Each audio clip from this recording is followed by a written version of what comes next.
Right. ఇక AP, Telangana, Karnataka మధ్య జల చర్చలు, నీళ్లు, నిజాలపైన చర్చిద్దాం. మనకు అందుబాటులో ఉన్నారు కిషోర్ గారు, టీడీపీ నాయకులు, లక్ష్మీ నరసింహారెడ్డి గారు, బీఆర్ఎస్ నాయకులు, మానవతరాయ్ గారు, కాంగ్రెస్ నాయకులు, ప్రొఫెసర్ శేషు గారు, విశ్లేషకులు. అందరికీ నమస్కారం అండి. నమస్కారం అండి.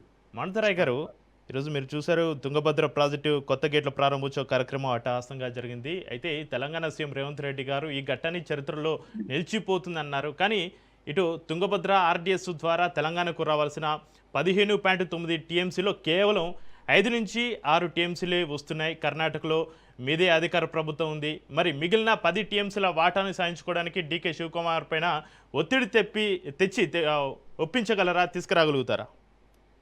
తప్పకుండా ముగ్గురు ముఖ్యమంత్రులు ఇవాళ మాట్లాడినటువంటి మాటలు, వాళ్ళ యొక్క కలయిక చూస్తే తప్పకుండా రైతులకు ఈ మూడు మూడు రాష్ట్రాల్లో ఉన్నటువంటి రైతులకు మేలు జరుగుతుంది అనిపిస్తుంది. హ్మ్. ఇది ఈ రాజోలి బండ స్కీమ్, డైవర్షన్ స్కీమ్ అనేది ఇప్పటిది కాదు. నైజాం ప్రభుత్వం, మద్రాస్ ప్రెసిడెన్సీ వాళ్ళు కలిసి ఒప్పందంతో నిర్మించిన ప్రాజెక్ట్ అది. రాజోలి బండ స్కీమ్ అంటే ప్రధానంగా తెలంగాణకు ఎక్కువ వాటా ఉంది, 15.9% వాటా. 1.20 టీఎంసీలు ఆ కర్ణాటక రాయచూరు ప్రాంతానికి, రైతాంగానికి ఒక 8,000 ఎకరాలు 5,000 ఎకరాలకు ఉన్నది. 84,000 ఎకరాలకు దాదాపు మనకే ఎక్కువ వాటా ఉన్నది. ఆ తర్వాత కర్నూలు ప్రాంతానికి వెళ్తుంది చివరిగా.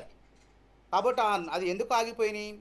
ఆ నీళ్లు ఎప్పుడో పాత ప్రాజెక్టు, అందులో 19వ గేటు కొట్టకపోయింది మన 2024 వరదలకు. తర్వాత పూడిక సమస్య మూలంగా మనకు అనుకున్నటువంటి నీళ్లు మనకు రావటం లేదు.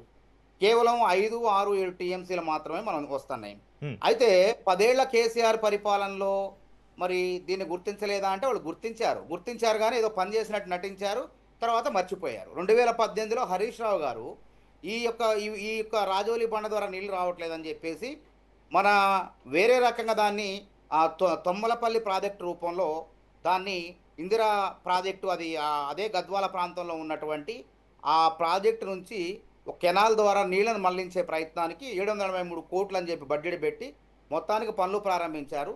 ఆ తర్వాత 10 ఏళ్ల కాలంలో దాన్ని ఏదో చూసి చూడనట్లు వదిలేశారు. కాబట్టి రేవంత్ రెడ్డి గారు వచ్చిన తర్వాత అసలు 10 ఏళ్ల కేసీఆర్ పరిపాలనలో ఇటు గోదావరి నీటి వాటాల్లో మనం వినియోగించుకోలేకపోతున్నాం. కృష్ణా పరివాహక ప్రాంతం కూడా 70% మన తెలంగాణ నుంచి పోతున్నా సరే మనం దాన్ని వినియోగించుకోలేకపోతున్నాం. హ్మ్.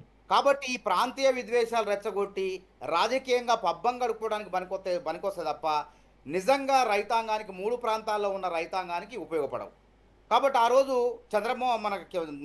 మన వైఎస్ జగన్మోహన్ రెడ్డి గారు, కేసీఆర్ గారు కలిసి చట్టాపట్టాలు వేసుకొని హైదరాబాద్ వేదికగా తిరిగారు.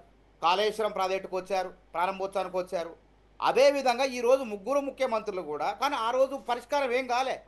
కృష్ణా జలాల వాటా 299 టీఎంసీలకే అని అంగీకరించి తెలంగాణకు మరణశాసనం రాసింది కేసీఆర్ గారు, హరీష్ రావు గారు. అదేవిధంగా వాస్తవంగా మనకి 575 టీఎంసీలు పైకి రావాలి. కాబట్టి అట్లా వాస్తవంగా రావాల్సిన వాటా కొట్లాడకుండా, రావాల్సిన వాటా గురించి ఆ రోజు రాబట్టుకోకుండా ఏదో తక్కువ సంతకాలు పెట్టి వచ్చేసి ఇవాళ మొత్తం కాంగ్రెస్ ప్రభుత్వం అధికారంలోకి వచ్చిన తర్వాత రాజకీయ లబ్ధి కోసం ఇంకేముంది, అయిపోతుంది, మొత్తం అయిపోతుంది, ఇంకేం లేదు, మొదల జల వివాదాలు తెర మీద తీసుకొస్తున్నారు. ప్రాంతీయ విద్వేషాలు దీని ద్వారా తీసుకొస్తా అంటే కర్ణాటకలో కాంగ్రెస్ ప్రభుత్వం ఉంది. అదేవిధంగా చంద్రబాబు నాయుడు, రేవంత్ రెడ్డి దగ్గర ఉన్నాడంటే మరి కేసీఆర్కి దగ్గర లేడా? కేసీఆర్ గారు కూడా వారి క్యాబినెట్లో పనిచేశారు కదా, చంద్రబాబు నాయుడు గారు క్యాబినెట్లో పనిచేశారు, చంద్రబాబు నాయుడు శిష్యుడిగా ఉన్నాడు కదా. కాబట్టి ఇట్లా ఇంకా అంటే కాలం మారింది. దయచేసి చిల్లర రాజకీయాలు బంద్ చేయండి. 3 ప్రాంతాల మధ్య వివాదాలు, ఇప్పుడు గోదావరి ప్రాంతంలో 921 టీఎంసీలు అని చెప్పేసి మనకు కేటాయించి దాన్ని వినియోగించుకోలేకపోతున్నాం. వినియోగించుకోవాలంటే గోదావరి ప్రాంతం మీద, పరివాహక ప్రాంతం మీద ఉన్న తెలంగాణ ప్రాజెక్టులు ఏంటి, ఎంత నీటిని మనం ఉపయోగించుకోవడం, ఎంత వినియోగించుకోవాలి, దాని గురించి ఆలోచించాలా. ఆ 10 ఏళ్ళు అట్లా ఆలోచించకుండా కేసీఆర్ గారికి ఏముందంటే దురాశ దుఃఖానికి చేయటన్నట్టు ఈ కృష్ణా జలాలు, గోదావరి జలాలు, నికర జలాలు వాటా తేల్చకుండా ఆయన ఏం చేసినట్టే ప్రధానమంత్రి కావాలని చెప్పి దురాశ పుట్టింది ఆయనకి.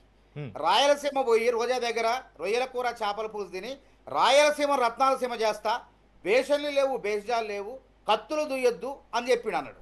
మరి కత్తులు దుయ్యొద్దు అన్నప్పుడు తెలంగాణ వాటా ఏందని అడిగినవా జగన్మోహన్ రెడ్డి గారిని? అడగకుండా నీ రాజకీయ దురుద్దేశంతో టీఆర్ఎస్ని బీఆర్ఎస్గా మార్చి ఆంధ్రాలో ఓట్ల కోసం ఉదారవాదంగా వ్యవహరించి, అంటే కఠినంగా మా వాటా మాకు కావాలంటే ఆంధ్ర ప్రజలు ఆడ ఓట్లేరని చెప్పి బీఆర్ఎస్ పార్టీకి ఈ విధంగా తెలంగాణకు ద్రోహం చేసింది హరీష్ రావు, కేసీఆర్ గారు. ఇవాళ రేవంత్ రెడ్డి గారు ట్రిబ్యునల్లో కొట్లాడుతున్నాం, మా వాటా 575, మా పాలమూరు రంగారెడ్డిని కూడా కుర్చీ వేసుకొని కడతానని చెప్పేసి కట్టకుండా మొద్దు నిద్రపోయారు ఆ రోజు. మొద్దు నిద్రపోతే రేవంత్ రెడ్డి గారు ట్రిబ్యునల్లో మా వాటా ఇంతే, అట్లయితేనే మేము ఒప్పుకుంటాం. మీరు బనకచెర్ల కట్టుకోవాలన్నా, మీ రాయలసీమకు నీళ్లు పోవాలన్నా, మా పాలమూరు రంగారెడ్డికి నీళ్ళు ఇవ్వండి, మా కృష్ణా జలాల్లో నికర జలాలు వాటా, మళ్ళీ వరద జలాలనే ఉండవు, లెక్కలు ఉండవు దానికి. ఏదో 3000 క్యూసెక్కుల నీరు పోతుంది, సముద్రంలో పోతుంది, ఆ తర్వాత కృష్ణా జలాల్లో పోతుంది, దాన్ని వాడుకుంటాం. ఇట్లా కాదు, మాకు నికర జలాలు ఏంది, మిగులు జలాలు, వరద జలాల తర్వాత ముచ్చట, అసలు జలాలు ఏంది లెక్క తేల్చమని చెప్పి రేవంత్ రెడ్డి గారు కఠినంగా వ్యవహరించబట్టి ఇలా ఆయన ఆంధ్రప్రదేశ్ ముఖ్యమంత్రి గారు రేవంత్ రెడ్డి రాజీ పడ్డు, రేవంత్ రెడ్డి డైనమిక్ నాయకుడు కాబట్టి ఆయన నీళ్ల వ్యవహారంలో ఆ తెలంగాణకు నష్టం వాటిల్లడు, కఠినంగా వ్యవహరిస్తాడు వాళ్ళ నీటి వాటలు రాబట్టుకోవడం కోసం. కాబట్టి మేము అందరం కూడా కలిసి కూర్చొని చర్చించుకోవాలి 3 రాష్ట్రాల ముఖ్యమంత్రులు అని చెప్పి మంచిగా సుహృద్భావ వాతావరణంలో మాట్లాడితే ఎక్కడ దొరుకుతామా ఏం లేవు. కాబట్టి వీళ్ళకి ఏదో ఒక రకంగా అంటే జనాలకి ఇవన్నీ తెలవు కదా. ఈ జనాలకి కృష్ణా జలాల్లో ఏం జరిగింది, గోదావరి జలాల్లో ఏం జరిగింది, ఎన్ని టీఎంసీలు వాడకం చేస్తున్నాం మాట్లాడితే కూలిపోయిన కాళేశ్వరాన్ని చూపించారు, అప్పుడు అద్భుతంగా ఉన్న తర్వాత దాని భాగవతం ఏందో బయటపడింది. కాబట్టి ఇవాళ నిజమైనటువంటి మంచి కార్యక్రమం జరిగింది, సువర్ణాక్షరాలతో లిఖింపదగ్గటువంటి కార్యక్రమం జరిగింది.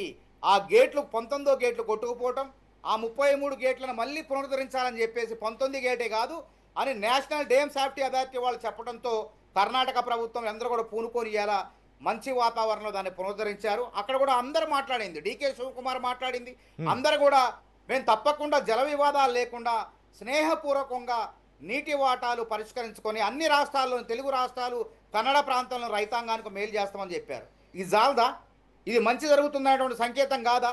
ఇక్కడ కూడా మళ్ళీ చిల్లర రాజకీయాలు అంటే ప్రతిసారి అంటే అధికారంలో లేనప్పుడు కాంగ్రెస్ ప్రభుత్వం ఉమ్మడి రాష్ట్రంలో తెలంగాణ రాష్ట్రం కావాలన్నారు, నీళ్ల కోసమే నీళ్లు అన్యాయం జరిగిందన్నారు. వాస్తవంగా చెప్పాలంటే అయితే జల వివాదం తలెత్తే అవకాశం లేదంటారా మానవతరాయ్ గారు? ఏది జల వివాదం ఈ వచ్చే 5 ఏళ్ళలో జల వివాదం తలెత్తే అవకాశం లేదంటారా? ఈ 3 రాష్ట్రాల సీఎంల వేదిక మార్పు ఎంతకాలం అంటున్నా, ఇప్పుడు 1947 దేశ స్వాతంత్రం వచ్చిన తర్వాత కూడా ఇంత మళ్ళీ ఇదే వివాదాలు, ఇదే సెంటిమెంట్లు. అంటే ఒకరు అధికారంలో రావడానికి నీళ్లను వాడుకొని వాళ్ళు అధికారంలోకి వచ్చిన తర్వాత ఆ అంశాన్ని మర్చిపోయి మళ్ళీ ఇంకోరు అధికారంలోకి వచ్చిన తర్వాత మళ్ళీ రాజకీయ పబ్బం గడుపుకోవడానికి ఈ నీళ్లను బూచి చూపించి రాజకీయాలుగా బంద్ చేయాల్సిందే.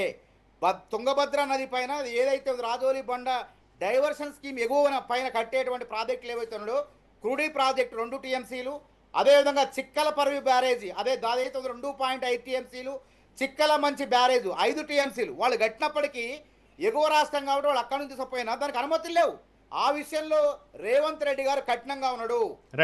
కృష్ణ ఏదైతే జలమంత్రి దగ్గర ఉన్నాడు, కేంద్ర జల సంఘం ఉందో అక్కడ ఫిర్యాదులు కూడా చేయడం జరిగింది.